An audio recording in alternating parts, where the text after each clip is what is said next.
भारत ने स्टील और एल्युमिनियम पर वॉशिंगटन के शुल्कों का मुकाबला करने के लिए कुछ अमेरिकी वस्तुओं पर शुल्क लगाने का प्रस्ताव दिया है, जो राष्ट्रपति डोनाल्ड ट्रंप की टैरिफ व्यवस्था के खिलाफ उसका पहला जवाब है, जबकि दोनों देश व्यापार समझौते को अंतिम रूप देने के करीब पहुंच रहे हैं।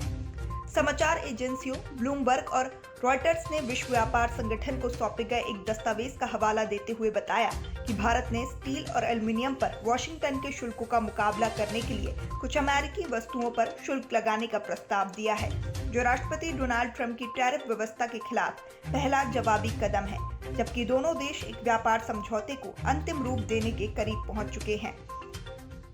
12 मई के दस्तावेज में कहा गया कि रियायतों या अन्य दायित्वों के प्रस्तावित निलंबन का रूप संयुक्त राज्य अमेरिका में उत्पादित चुनिंदा उत्पादों पर शुल्क में वृद्धि है। इसमें यह नहीं बताया गया है कि किस तरह के उत्पादों पर शुल्क लगाया जा सकता है। मार्च में अमेरिका ने स्टील और एल्युमिनियम आयात पर 25% शुल्क लगाया है। यह अमेरिकी राष्ट्रपति डोनाल्ड ट्रंप के पहले कार्यकाल के दौरान 2018 में पहली बार लगाए गए शुल्कों का विस्तार है। दुनिया में कच्चे स्टील के दूसरे सबसे बड़े उत्पादक भारत ने WTO को दिए गए दस्तावेज में कहा कि इन उपायों से संयुक्त राज्य अमेरिका में आयात किए जाने वाले भारत निर्मित $7.6 बिलियन मूल्य के उत्पाद प्रभावित होंगे। रॉयटर्स ने बताया, स्टील और एल्युमिनियम पर शुल्क के अलावा ट्रंप प्रशासन ने भारतीय वस्तुओं पर 26% का पारस्परिक शुल्क लगाने की धमकी दी है। दोनों देश व्यापार समझौते को अंतिम रूप देने की कोशिश कर रहे हैं, जिसमें नई दिल्ली ने अमेरिका के साथ अपने टैरिफ अंतर को 2/3 तक कम करने की पेशकश की है।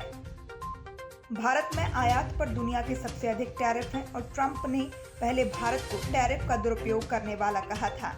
भारत ने स्टील पर भी अपने टैरिफ लगाए हैं। पिछले महीने इसने मुख्य रूप से चीन से सस्ते स्टील के आयात को रोकने के लिए 12% अस्थायी टैरिफ लगाया था। यह कदम ट्रंप के दूसरे कार्यकाल के दौरान भारत की पहली जवाबी कार्रवाई है। पिछले महीने ही जब अमेरिकी राष्ट्रपति ने नए टैरिफ की झड़ी लगा दी थी, तब भी नई दिल्ली ने संकेत दिया था कि वह किसी भी तरह के प्रतिशोधात्मक कदम से परहेज करेगा।